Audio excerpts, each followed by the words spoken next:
Welcome back, friends, to our little corner where we untangle workplace conflict so hopefully your Monday mornings feel just a bit less fraught. Today, we're diving into something I absolutely love weaving into my mediation practice, the amygdala. I know, sounds like a posh brand of olive oil, but stick with me.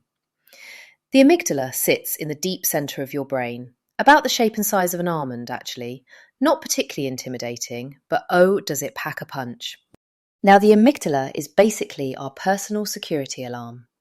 Its job is to detect threats, real or imagined, physical or social.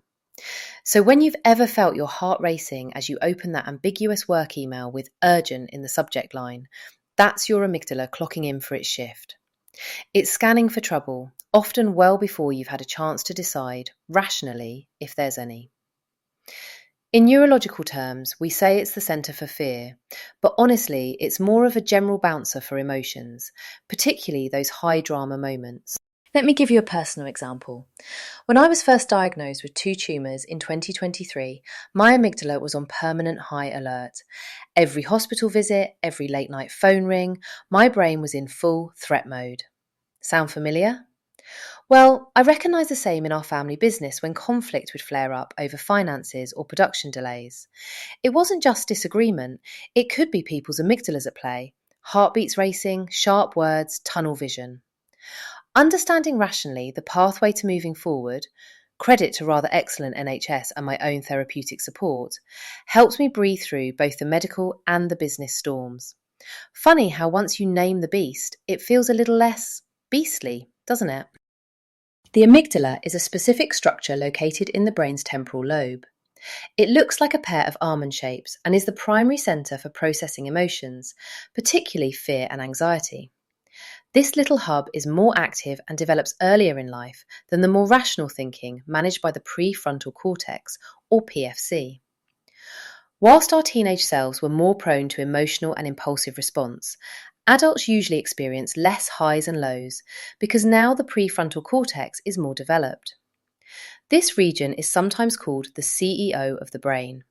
It is involved in executive functions such as emotional regulation, planning, decision-making, and self-control.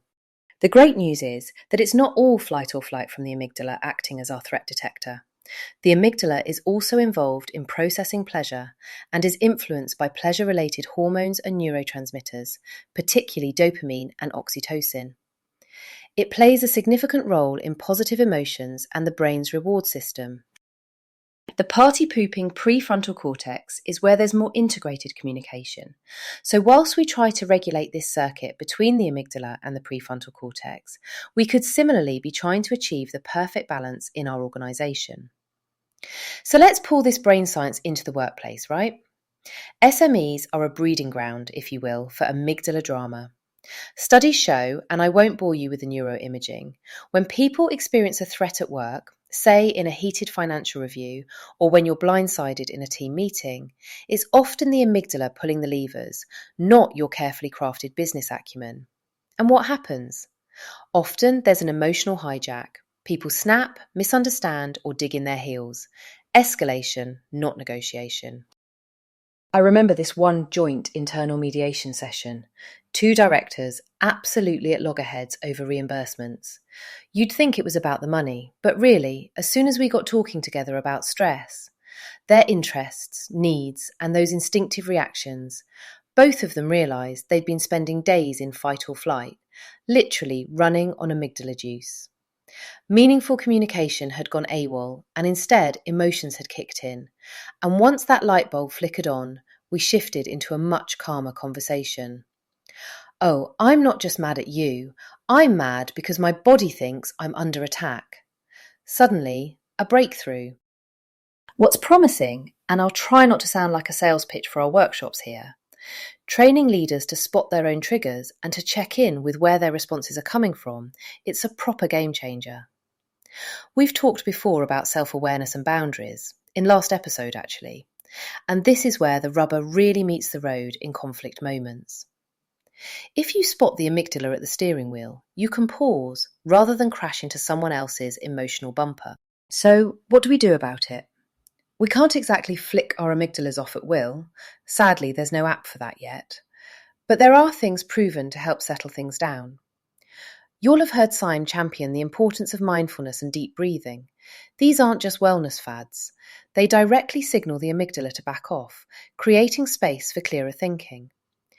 Even simple reappraisal can interrupt the downward spiral by asking yourself, is this threat as immediate as it feels? At CYME, we introduce cool-down periods in mediation, just 5 or 10 minutes to stretch, breathe, no decisions made. And it's no surprise we see a measurable dip in heated interactions. People return to the discussions a bit less, let's say, volcanic. Mindful moments sound a bit fancy, but really just means taking a beat before you bite. The bigger picture, though, is cultural. I'm a huge believer that company policy isn't just for HR compliance. It can nurture emotional intelligence. Things like clear boundaries and support for self-care signal to your people that this roller coaster of reactions is normal, but we manage it as a team. It's how you shape a workplace that's adaptable, compassionate, and dare I say it, a bit more fun, even on the tough days. So folks, that's us for today. The amygdala might keep us on our toes, but with a bit of self-knowledge and a few proven tactics, we can step off the hamster wheel of conflict. Next time, we'll be talking about championing that monster in the office cupboard in order to increase productivity. So brace yourself, it's not at all the horror story it could be.